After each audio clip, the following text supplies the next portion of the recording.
Well, this is the passage we're going to look at tonight. It's a little unexpected. I was preaching tonight because, as you know, David Lewis was due to preach tonight. He's been a bit unwell, though I'm pleased to say he's a lot better as the day's gone on. And considering what to bring a little bit off the cuff tonight, I was drawn to this amazing book of Job. Now, maybe you've never come across the book of Job. Maybe you've heard the name Job, but maybe you're not so familiar with the actual story in the Bible of Job. It's a fascinating story. In fact, this book is a fascinating book that has fascinated some of the greatest minds in history of human thinking and reason. Job, we're told in the first chapter, was a man who was blameless and upright. He feared God and shunned evil. It's an amazing description, isn't it? To be able to be declared in the Bible as being blameless and upright. And we're also told that he was the greatest man among all the people of the East. Job is a very significant character. And yet in the story of Job, very early on in the story, we read that his life is suddenly plunged into great difficulty. His 7 sons and 3 daughters are suddenly killed one day in a terrible storm. Devastating. Job is a wealthy man. A great list of the thousands of sheep and camels and oxen and donkeys and servants that he has. But in a short space of time, they're all taken away from him.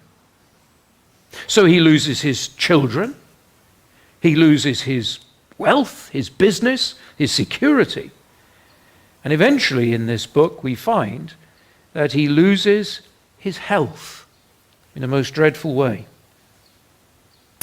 And as that happens, he loses his friends. You might say, well, why is it that a man who was blameless and upright, who feared God and shunned evil, should find himself in a situation like this? And one of the fascinating things about the book of Job is that we're taken behind the scenes. And we're told something that was never explained to Job and was hidden from him through the whole of his life. What is that? Well, we're simply told of a conversation that took place between God and Satan, the great enemy of God and his people. Or more literally, between God and the Satan, the accuser. When the accuser comes to accuse God, it's very simple what he says. God points to Job and says, "Consider Job my servant. He is a righteous man. There is no one on earth like him," God says in chapter 1, verse 8. "He is blameless and upright, a man who fears God and shuns evil." And the accuser turns around and says, "That's only because you've given him all these good things. That's only because you've blessed him with 10 children, thousands of sheep and camels and oxen and donkeys and servants. The only reason he's like this is you've blessed him in this way." And in those moments, the accuser was challenging the integrity of God, challenging the glory of God, and seeking to relegate him simply to one who cannot be worshipped for who he is, but only for what he does. And so it is that God takes all of those good things away from Job. And in Job's suffering, which is massive, Job remains faithful to God. And the great message of the book of Job, really, in the end, is that we see the vindication of the integrity, the character, and the glory of God in the sufferings of this man and his faithfulness in the midst of sufferings. Friends, this is a reminder again. Just this behind-the-scenes thing that we're shown here in the book of Job is that there is so much more going on in the lives of Christians than we realize. And situations which can appear meaningless to us, pointless to us, and that's very, very clear that Job felt that, and he speaks very openly about that in this book. But behind the scenes, there are things going on in the heavenly realm. And in Job's sufferings, the glory of God is being upheld. Well, in our chapter, which is chapter 9, it's obviously near the beginning of the book, we found in the reading that Job asks a great question. It's a great question. The question's there in verse 2. But how can a mortal be righteous before God? Now that is a great question, because in the end that's a question which is at the heart of all world faiths. How do I get, as it were, to be considered in the right with God? Now, of course, all the faiths in the world approach this in very different ways. Christianity approaches it in a very unique way and points us ultimately in a very particular direction, which we're going to be looking at this evening. But this question, how can an ordinary human being like you or me tonight be in a place where God can look at us and consider us to be righteous? And we know that's an important question because we know the kind of people that we are. We know the lives that we live. We know that in all of us there have been things that we have done that we should not have done, and things that we should have done that we haven't done. And again we see these things. We rehearse them sometimes to our sense of shame and guilt, and we experience them on a daily basis. The Bible calls these things ultimately sins, the breaking of God's law. None of us have loved God with all of our heart and all of our soul and all of our mind. None of us have loved our neighbor as ourselves. We've been selfish, haven't we? And self-serving. So how is it that an ordinary human being who sins on a daily basis, like myself and like yourself, stand in God's presence and be righteous? Job recognized that this was a very important question. Now you might say to yourself, why is Job asking this question? Well, it's in response to some advice that he was given, which wasn't really very good advice at all. In fact, it was rotten advice. It was advice that came his way from one of his so-called friends, a man by the name of Bildad. Now, Bildad is a difficult character. He's one of the comforters, as they're sometimes called. It's rather an ironic thing, because the last thing they seem to do to Job is comfort him. The very best thing they did is when everything had fallen apart in Job's life, they came to visit him, and they sat in the dust with him for about a week and didn't say anything. That was great, actually. They did really well there. But as soon as they start to open their mouths and give Job advice, well, the advice they give is pretty appalling. And it only adds to Job's suffering and Job's difficulties. So what was it that Bildad had said to Job that causes Job to respond with this question, but how can a mortal be righteous before God? Well, we have to say about Bildad is he's one of these characters in life who's very, very quick to make judgments on other people without really knowing anything about them. So he looks at someone's situation, he looks at Job's situation, and he says, well, actually, it's all very simple, really. Bildad lives in a very simple world. It's a black and white world. Things are either right or they're wrong, according to the way in which he sees them. And so this angry, blunt man speaks to Job. And he actually begins speaking to him in the previous chapter. And Bildad has been listening to another friend, a chap by the name of Eliphaz, who's actually quite a gentle chap, and had talked for quite a long time to Job. It still wasn't great advice. But it comes a point when Bildad has had enough. And so in chapter 8, verse 2, he says to Eliphaz, you almost get the feeling he interrupts him, how long will you say such things? Your words are a blustering wind. In other words, there's an indicator of what Bildad is like. He's blunt, to the point. And now he jumps in, as we might say, with both feet. And he criticizes Job. And he does it by making observations about God. First thing Bildad says to Job is this, listen, Job, God is fair. And so in chapter 8, verse 3, we read Bildad saying, does God pervert justice? Does the Almighty pervert what is right? Well, of course, the answer to that is no, he doesn't. God doesn't pervert justice. He's holy and true in all of his ways. He doesn't applaud tonight the things which are going on in the Ukraine. No, he stands for justice and that which is right. So Bildad points to that first of all. But then he makes a leap to a conclusion, which is very unfair. His point is this. The logic is, well, if God is fair, surely your children died because they sinned terribly. Verse 4, he says, chapter 8, when your children sinned against him, he gave them over to the penalty of their sin.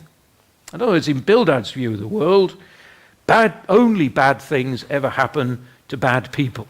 And if something bad is happening in your life, according to this man who's wrong, if anything bad happens in your life, it must be because you're a bad person.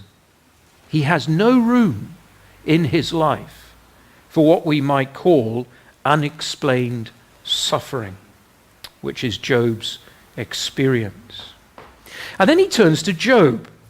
And of course he notes that Job is not dead yet, so there must be some hope for him. And so he gives this advice to Job in chapter 8, verses 5 and 6. But if you will look to God and plead with the Almighty, if you're pure and upright, even now, God will rouse himself on your behalf and restore you to your rightful place. Job, it's all very simple. You too must be a pretty dreadful sinner that all this has happened to you. Now what you need to do is to apply yourself to your life, start living a pure and upright life, and eventually God will put everything right.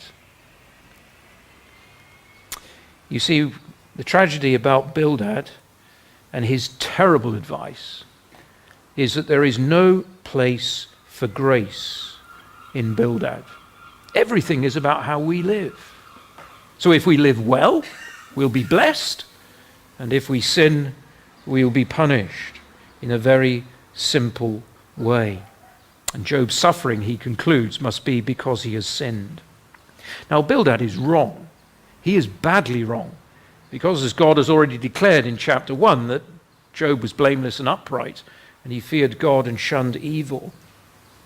But what Bildad is trying to do is make sense of suffering. Unexplained suffering can be very unsettling in life.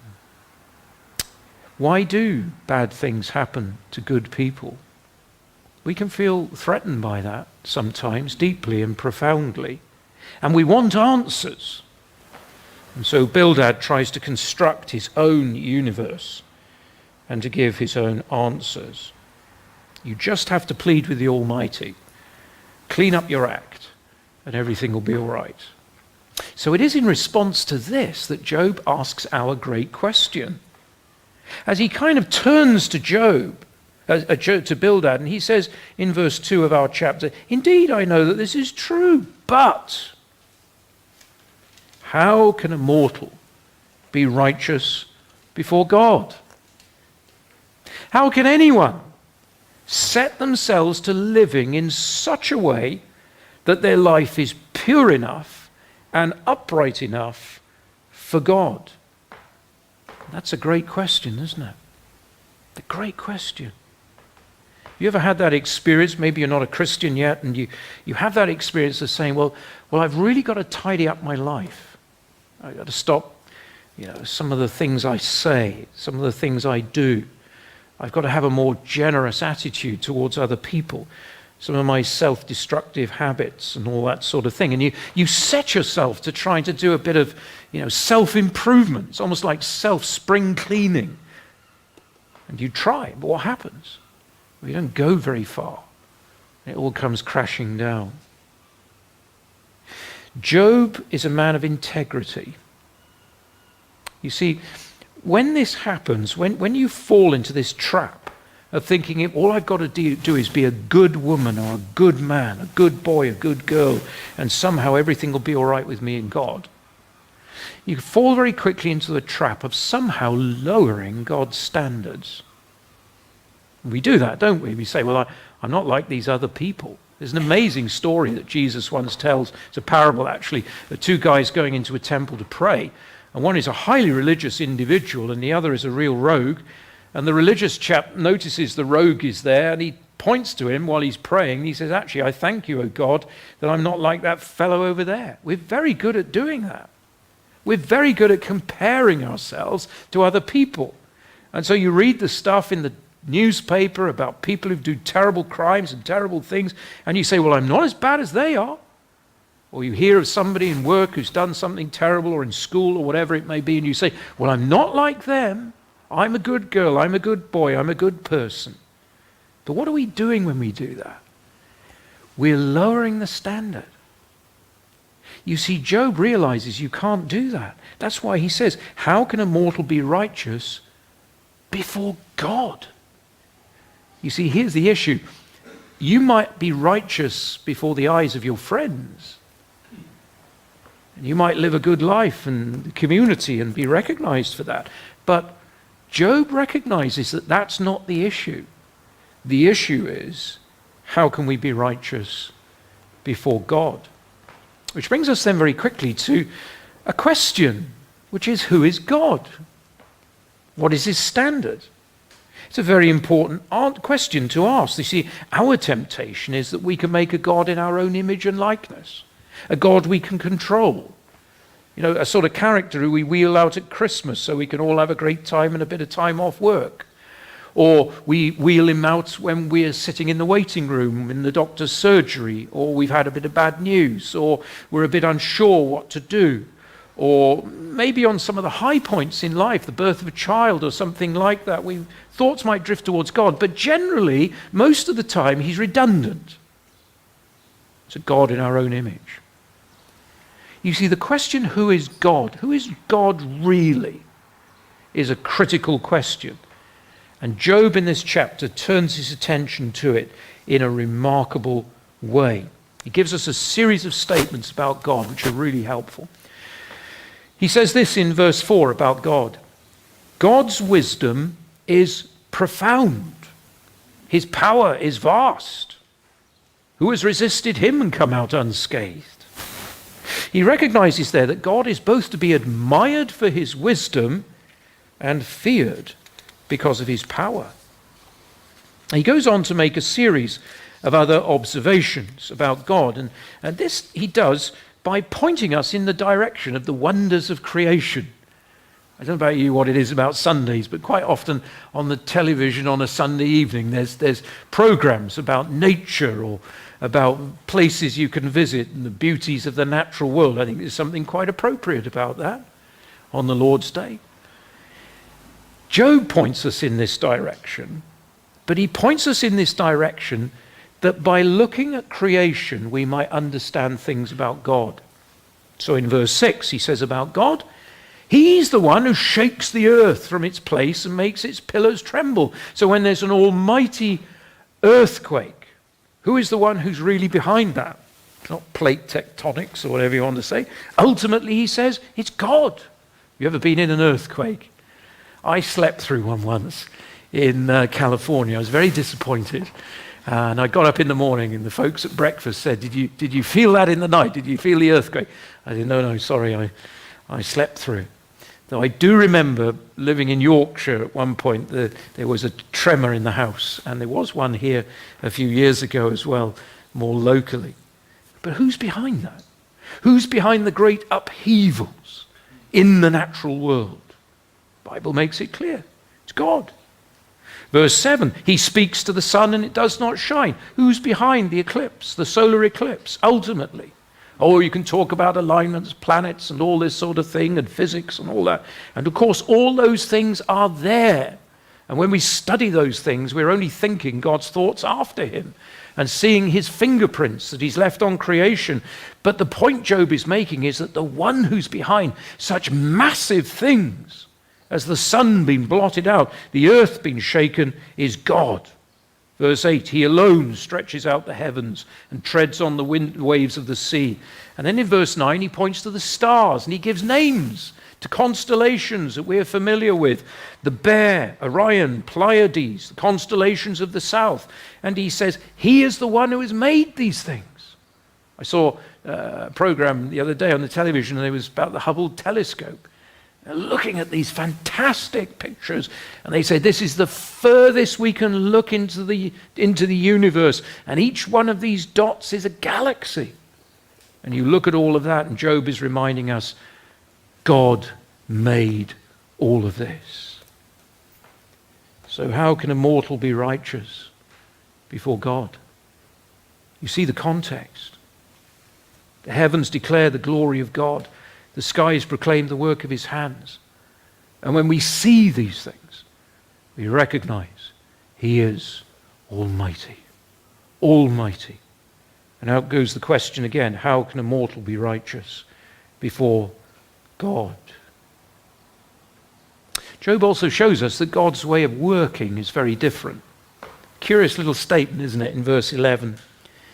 When he passes me, I cannot see him. When he goes by, I cannot perceive him. What is Job saying there? He's saying God is everywhere. But I'm not aware of that. So he sees me, but I don't see him. And again, the scriptures make this clear. They tell us there's a psalm that speaks about God knowing every time you've stood up and sat down today. Knowing your thoughts before a word is on your lips. He knows all of these things. He knows everything about you. So how can a mortal be righteous before God, who is almighty and sees all things about you? Well, this brings us to our third point here this evening, which I've simply called Job's holy boldness. Because Job is very bold in this chapter. In response to all of this, he knows that God is beyond our questioning. In verses 12 and 13, he says of God, if he snatches away, who can stop him? God is unstoppable. Who can say to him, what are you doing? Nobody can restrain God. And he is beyond our ability to hold him to an account. But Job dares to desire to ask God's questions. And in verses 33 to 35, we see an amazing thing. If only, says Job, there was someone to arbitrate between us, to lay his hand upon us both, someone to remove God's rod from me, so that his terror would frighten me no more. If only there was someone to arbitrate between us. What does that mean? What does it mean to arbitrate? You hear this sometimes on the news, don't you, when there's a bit of tension between the unions and the management. We've heard about that recently, haven't we, in the news. Dreadful situation, really. And people talk about the need for arbitration. The need for somebody to sit down between these two distinctly different parties and to help them come to some sort of agreement. Another version of the scriptures when it comes to this verse actually speaks about if only there was an umpire, someone to umpire between us. We know what an umpire is. You know, you all know about VAR with the football, don't you? You know, there's people contest something, and then or in the rugby, it's the TMO. It's really what Job is saying. If only there was the TMO right now, somebody who'd look at this situation and arbitrate between us, between me and between God, who is righteous. And here Job is pointing you, to the most important thing you can think about in life. So that's a bit bold to say something like that, isn't it? But I actually believe it's really true. What is the most important thing in life you can ever consider or think about? Well, the answer is in the form of another question, the question that Job is asking here. Is there someone who can mediate, arbitrate between you as a sinner and God in his righteousness? It's the greatest thing, that question is the greatest thing you can use your mind for. And you say, well, how do I find an answer to this? In fact, Job in many ways is using the illustration here of a law court. He's looking for a defense barrister to plead his cause, to plead his case with God. Verse 33 is very moving, isn't it? Job begins to reach out for this in faith. If only there was someone to arbitrate between us, to lay his hand upon us both. Someone to remove God's rod from me. What is Job looking for? Job is looking for someone who can look God in the face. The same God who shakes the earth from its place and makes its pillars tremble. Somebody who has the capability, the power to be able to do that and to do it on his behalf. I want to tell you tonight, this is not just something that Job needed, but it's actually something that you need as well. You see, no amount of pulling ourselves up by our bootstraps, no amount of us trying to follow Bildad's advice of lead an upright life and everything will be okay will be enough. No, our standards are very low. God's standards are ultimate. And just as Job speaks about needing someone as a go-between, you need someone as a go-between between your life and God, because right now you are not ready to meet with God. Something has to change in you and in God.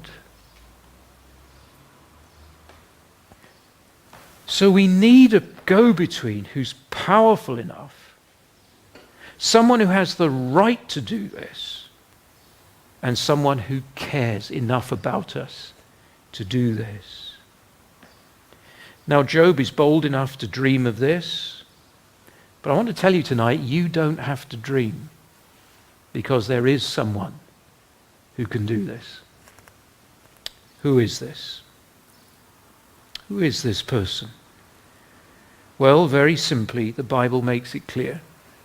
This is Jesus Christ. He is the arbitrator. He is the one who can be your defense barrister in God's court. And he is the one who can cause you to be righteous before God. Jesus Christ. The argument of the Bible is there is someone, but be very, very careful. There is only Jesus Christ. Nobody else can do this. Can't do it for yourself. Can't do it for another. There's a fascinating thing that Job says in verse 32 about God. He is not a man like me that I might answer him, that we might confront each other in court. God isn't like that, he says. God isn't like me, he isn't a man. He's God. How can a man ever argue with God? But here's the great thing about Jesus Christ. He is both God and man. Amazing, isn't it? And because he is God, the Son, he can stand in the presence of God the Father, who shakes the earth from its place and makes its pillars tremble. And he can be perfectly at home in his holy presence. Indeed, he is always in his presence. They are inseparable. And yet, even though he is always in the presence of the Father, there was a day when the Son of God came into our world, was born of a virgin in Bethlehem, laid in a manger, as an ordinary little human baby boy. It is an amazing thing. It is mind-blowing. All the time he is that infant, he never for one microsecond ceased to be Almighty God. And everything that means about Almighty God. Now, the Bible tells us very clearly that Jesus came not to do a publicity stunt for religion or heaven or anything like that. He certainly didn't come to say to you, well, all you've got to do is try and copy my life and everything will be all right. No. He came to do something wonderful. He came to answer Job's question, how can a mortal be righteous before God? He came to make it possible for you to be righteous before God. He came to arbitrate between you and God. And so it is that Christ enters the court, not Job. How does Jesus arbitrate? With his words? Yes. But more than that, with his life. The arbitration of Jesus Christ ultimately takes us to the cross of Calvary. And on that cross, God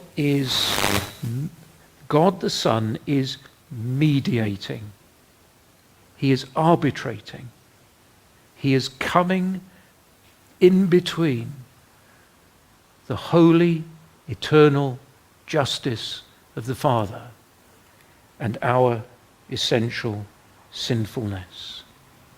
And the Bible makes it clear that as he hangs there on that cross, suffering the terrible agonies of crucifixion, our unrighteousness is laid on Christ, and the eternal justice of God is satisfied in the punishment of Christ with the punishment that we deserve. What Jesus does on the cross is a remarkable thing. He takes our sin, he is punished in our place to satisfy the justice of God and to cause those who trust in him to be righteous in God's eyes. I said earlier that things need to change in us, and they need to change in God. And they do. They do. What changes in us when we look to Jesus? And we stop saying, well, I'm going to try and be better. I'm going to clean up my act. I'm going to work harder. I'm going to stop doing this. What happens when we stop that kind of thing and just look at Jesus and say to him, will you help me? Will you rescue me? Well, what happens is this, is that we receive his righteousness. And what happens in the heart of the Father? For there is a change there. The Father no longer looks at us as guilty, but as pure and as righteous as his Son, because his justice has been satisfied on the cross. Job was bold enough to dream and to think and to begin to talk of there being an arbiter between him and God. And I'm telling you tonight that that arbiter has come. He is Jesus Christ. He's lived and died and been raised from the dead. And he's alive. And he says to you tonight that if you put your faith and trust in me and in me alone, you will be righteous before God forever. You might say tonight, is it really as simple as that? Is that all it is? I've just got to trust Jesus? Yes, it is. And the answer to that question, and the reason for that rather, is not because there's anything special about your trusting, but it's all about how special is the one you're trusting in. Jesus Christ is God and man, and on the cross, he broke the power of sin. And he offers you tonight real, pure righteousness if you will trust him.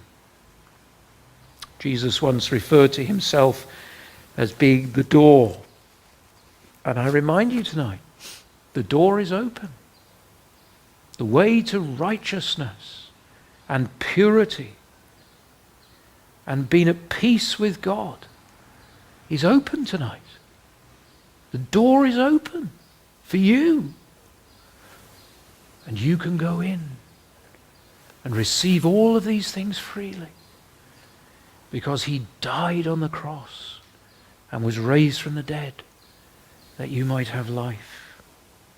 And so, from my little heart tonight to you, I would say, come on in. Come on in. Go through that door in faith. There is an arbitrator, and his name is Jesus, and he's more willing to meet with you than you can begin to imagine.